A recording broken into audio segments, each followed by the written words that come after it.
नमस्कार। इस समय तस्वीरें दिखा रहे हैं करनाल काचवा स्थित सीएस इंटरनेशनल स्कूल की। आपको बता दें, आपको एक खबर दिखाई थी जिसमें लेकर 134 ए को तहत को लेकर परिवार हमारे सामने आया था। स्कूल के ऊपर आरोप लगाए थे कि स्कूल हमारे से जबरन पैसा वसूल रहा है। अब स्कूल वालों की भी आपको हम वो बात आपके आगे रखेंगे, फैसला आपके हाथ में है। ये नहीं हम उनका पक्ष रखने आए हैं, सिर्फ ये नहीं कि कहते हैं हम कि स्कूल वाले ठीक है, ये परिवार वाले ठीक है। फैसला अब आपके हाथ में है। क्या कुछ फैसला आप लोग निकालेंगे, कमेंट करके हमारे पास ज़रूर बताना। और आपको बता दें, फिलहाल अब हम मौजूद हैं करनाल के सीएस इंटरनेशनल स्कूल काचवा के अंदर। इन बच्चों, इन टीचर्स का पक्ष भी जानने की कोशिश करेंगे, क्या कुछ कहना चाहेंगे, किस तरीके से वो पैसे ले रहे हैं, किस चीज़ के वो पैसे ले रहे हैं। आप इस खबर को देखिएगा भी जरूर। इस खबर को ज़्यादा से ज़्यादा शेयर करेगा। उन टीचर्स और बच्चों से जुड़ने की कोशिश करते हैं, क्या कुछ वे कहना चाहेंगे।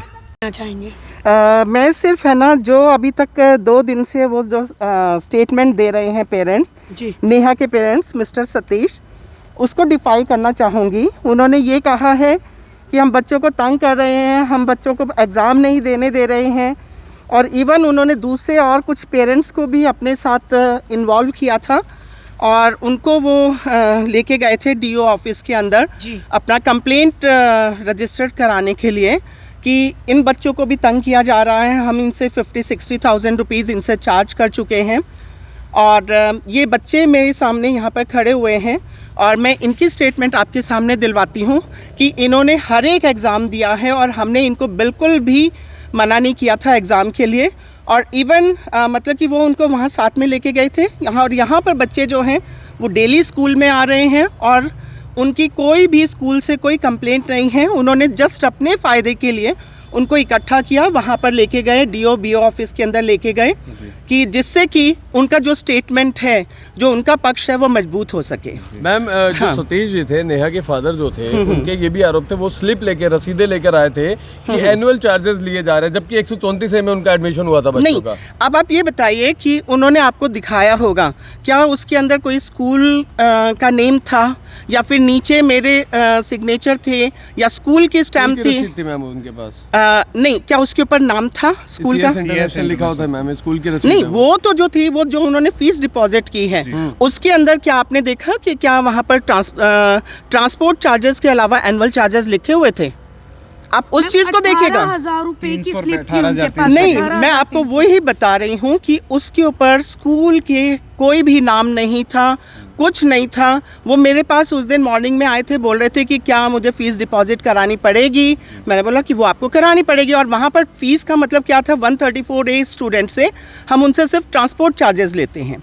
तो वहाँ पर जो मेरी स्टेटमेंट थी उसका मतलब ये था कि हाँ, ट्रांसपोर्ट चार्जेस आपको देने पड़ेंगे। तो आपका कहने का मतलब मैम केवल प्रोपेगेंडा रचा जा रहा था? या बिल्कुल प्रोपेगेंडा था। क्या कारण है ये रचने का मैडम? देखिए, मेन वो क्या चाह रहे थे कि उनके बेटी का जो एडमिशन है वो या तो डीपीएस के अंदर हो जाए। आजकल वैसे भी एडमिशन लिस्ट लगनी है।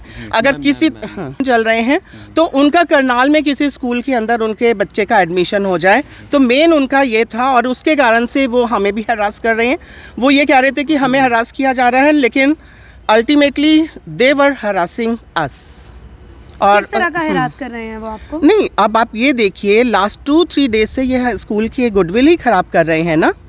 यहाँ पर और दूसरे पेरेंट्स को अपने साथ लेके गए हैं वो कि हम है ना बच्चों को एग्ज़ाम नहीं देने दे रहे हैं, उनसे इतनी फीस चार्ज कर रहे हैं वो बच्चे। मैं एक छोटा सा सवाल पूछूंगी आपसे कि क्या अगर कोई एक स्कूल 134 ए से बच्चा निकाल दिया जाता है, जैसा कि वो पेरेंट्स XYZ किसी भी इंग्लिश मीडियम में अपने बच्चे को, चाहे आपको जो भी, हम नाम नहीं लेंगे किसी स्कूल का, कैसे एडमिशन हो जाता है कि एक स्कूल से अगर निकाल दिया जाता है तो 134 ए में किसी और स्कूल में बच्चे का एडमिशन हो जाए? It is not possible. तो फिर ऐसा क्यों वो पेरेंट्स क्यों सोच रहे हैं कि नहीं, वो चाह रहे होंगे कि हम इस तरह से मीडिया के अंदर देके अगर हमारे बच्चे का हो जाता है, हम डीओ ऑफिस या वहाँ पर जो कंप्लेंट लेके गए हैं, अगर हमारा हो जाता है तो हमारे लिए बेटर रहेगा। छोटी सी बच्ची जो नेहा थी, वो भी कहीं ना कहीं कह रही थी, मेरे को परेशान किया, रोती हुई वो मिली थी। आखिर क्या कारण था? वो बच्ची को क्यों, मतलब क्या कुछ दिमाग पे या परिवार ने कुछ ऐसा बोला था कि क्या कारण था उसके पीछे? नहीं, देखिए, वो स्कूल आ रही थी, उसने एग्ज़ाम भी दिए हैं, 2 एग्ज़ाम भी दिए हैं।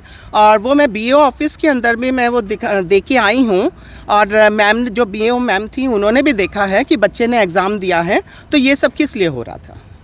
मैं उनको पूरे जो भी प्रूफ है वो सारा दे के आई हूँ। तो मैम 134 ए में क्या क्या क्राइटेरिया, क्या क्या पेरेंट्स को देना होता है अगर रूल्स के अकॉर्डिंग हो? ट्रांसपोर्ट चार्जेस हम चार्ज करते हैं उनसे। और कोई चार्जेस नहीं है? और कोई चार्जेस नहीं मैम लेते। नेहा की बात करें तो नेहा पे कोई ऐसा कोई स्कूल के द्वारा दबाव था? बच्चा भी इंटेलिजेंट है देखा जाए तो, अगर नालायक हो तो स्कूल कहता है कि इसको निकालो, नहीं रखना। नहीं, ऐसा कुछ भी नहीं है। मैं अब आपके सामने है ना एक स्टूडेंट को लेके आती हूँ, वो हमारे स्कूल में है, उसका लास्ट 3 ईयर्स से कोई चार्जेस मतलब कि ट्रांसपोर्ट चार्जेस भी नहीं आया है, and still he is appearing in the exam. Manpreet please. क्या बेटा? हम 3 साल से। कभी कोई स्कूल की तरफ से कोई प्रेशर आया हो? Ma'am no. 134 में एडमिशन है बेटा आपका? कोई स्कूल की तरफ से कोई परेशानी या कोई प्रेशर आपके ऊपर डाला हो? तंग वगैरह करते हैं आपको स्कूल वाले? Sir no. कभी नहीं करते फीस था। के लिए दबाव बनाया गया हो आपके ऊपर? सर एक बार कहा था। क्या कहा था? सर कहा था कि फीस दे देनी और पेपर तो नहीं उसके बाद किस दोबारा तो चीज नहीं की को फीस? एक मिनट, किस चीज की फीस मांगी थी आपसे? आप तो 134 ए में है, आपको तो फीस देनी ही नहीं है। ट्रांसपोर्टेशन के बेटा मांगे थे कि फीस मांगी थी आपसे? बस के चार्जेस मांगे थे? सर पता नहीं कौन से सर। कोई बात नहीं बेटा। पापा। क्या जबरन लेके आए थे तुम्हारे को? हाँ, क्योंकि ये वो क्या कहते हैं, आपके साथ भी कोई ऐसी बात हुई थी, स्कूल ने आपको पेपर देने से मना कर दिया था या नहीं, कुछ? मतलब फीस- आपको फीस केवल आगे- नेहा के पापा के करके आप लोग वहाँ पहुँचे थे? हाँ उनके फीस प्रेशर आ गई में? थी हमारी, इसलिए आपकी पेपर कौन देने सी दिया। फीस आई थी बेटा? पता नहीं, ये नहीं पता। इनके ट्रांसपोर्ट आई Transportation आए थी? थे मैम या इनके? ट्रांसपोर्ट चार्जेस इनके आए हुए हैं। अच्छा, तो कहीं ना कहीं लग रहा है नेहा के फादर ही सबको इकट्ठा करके हाँ, लेके गए थे बिल्कुल। वहाँ पर? अब आप ये देखिए कि सिर्फ वो नहीं आ रही है नेहा, और बाकी जितने भी उनके पेरेंट्स को लेके गए थे वो सारे जो बच्चे हैं वो यहाँ पर आ रहे हैं और एग्ज़ाम भी दे रहे हैं, और हमारी तरफ से कोई उनको मनाही नहीं हुई है। मैम, खबर चलने के बाद सुनने में आया नेहा एक दिन फिर आई थी एग्जाम देने अगले दिन। खबर चलने के बाद Yes. नहीं आई स्कूल में? नहीं अच्छा, लेकिन वो स्कूल में हाँ। नहीं आ रही है? नहीं, वो नहीं आ रही है। उनको कहीं इस तरह से लग रहा है कि शायद हम उन्हें स्कूल से निकाल ना दें, लेकिन हमारी तरफ से ऐसा कुछ भी नहीं है, क्योंकि हम जो है मैक्सिमम सपोर्ट करते हैं बच्चों को, और पेरेंट्स को हमेशा साथ लेके चलते हैं। और अगर अभी हम देखें, हमारे नियर अबाउट 30-40 जो स्टूडेंट्स ऐसे हैं जिनके हमारे लास्ट 2-3 ईयर्स से फीस पेंडिंग है, बट स्टिल हमारी तरफ से कोई नहीं है। All the students are appearing in the exam. Neha और नेहा के पेरेंट्स ये वीडियो देख रहे हैं, वो रिक्वेस्ट करना चाहेंगे कि स्कूल आकर ज्वाइन कर सकती है वो? ना, हमारी तरफ से हमने कभी भी डिनाई नहीं किया है, कोई दिक्कत, कोई प्रेशर आया कोई भी नहीं। इवन हमारे तो स्कूल का ये रूल है, इवन मैं अपने टीचर्स को ये भी नहीं बताना चाहती हूँ, मींस नहीं बताती हूँ कि ये 134A के स्टूडेंट है, कि कहीं किसी तरह का कोई उनके साथ एजुकेशन में बच्चों की वो नहीं। कोई प्रॉब्लम आए। पूरे मामले को लेके बहुत दिन से CS इंटरनेशनल की जो खबरें हैं वो वायरल हो रही थी। 134 के तहत बच्चों को परेशान किया जा रहा था, बता रहे हैं। जो हमारे CS इंटरनेशनल स्कूल के ऊपर जो भी आरोप लगाए गए हैं ये बिल्कुल निराधार हैं, क्योंकि हम हर बच्चे को, इन बच्चों को नहीं, 134A वाले बच्चों को, अदर स्टूडेंट्स की भी फीस हमारी 40% आज भी पेंडिंग है। 134A वाले स्टूडेंट्स हैं जो, उनसे हम ओनली ट्रांसपोर्ट ही चार्ज वसूल करते हैं, इसके अलावा हम कोई चार्ज वसूल नहीं करते। जो भी गवर्नमेंट का रूल है और गवर्नमेंट के रूल के अकॉर्डिंग ही पैसा हम वसूल करते हैं। जो बसेस का चार्जेज है, एक ही चार्जेज है ओनली ट्रांसपोर्ट, और ट्रांसपोर्ट ही वसूल करते हैं। ओनली 6 या 7 स्टूडेंट्स ऐसे हैं जो 134A के तहत आते हैं, जिन्होंने 3 साल से कोई रुपया नहीं जमा कराया है, आज तक ओनली विदाउट ट्रांसपोर्ट भी नहीं जमा कराया है। हम उनको भी कहते हैं कि प्लीज़ ट्रांसपोर्ट जमा कराइए। आप हमारी प्रिंसिपल मैडम मिसिज रितु कौशल से पूछिए, क्योंकि हम हमेशा ही कोऑपरेट करते हैं सभी स्टूडेंट्स को, प्रिंसिपल को, स्टाफ को, सभी को, क्योंकि हमारी एक ही इच्छा है कि कोई भी बच्चा शिक्षा के बगैर अधूरा ना रहे। हमारा एक ही मोटिव है कि हम किसी भी बच्चे को यहाँ शिक्षित करें, और हमारा एक ही नारा रहेगा कि बच्चों को शिक्षा देना। परिवार हमारे का आरोप था कि उनको यहाँ पर धमकाया गया है फीस जमा कराने के लिए। हमने उसी समय ये कहा, यदि आप फीस नहीं देना चाहते आप बिल्कुल ना दीजिए, ये आप 1 रुपया भी ना दीजिए, आप बच्चे को प्लीज़ पढ़ाइए।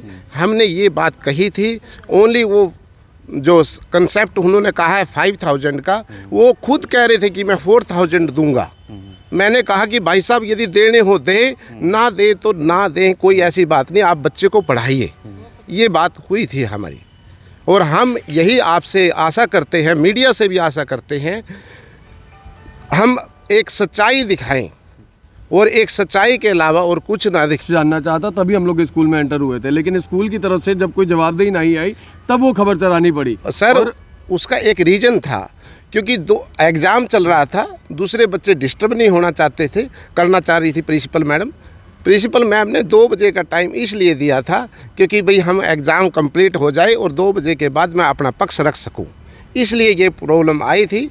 और इसके लिए हम खेद प्रकट करते हैं जो कि 2 बजे का है, क्योंकि आप भी रुक सकते थे। हमारी यही इच्छा थी कि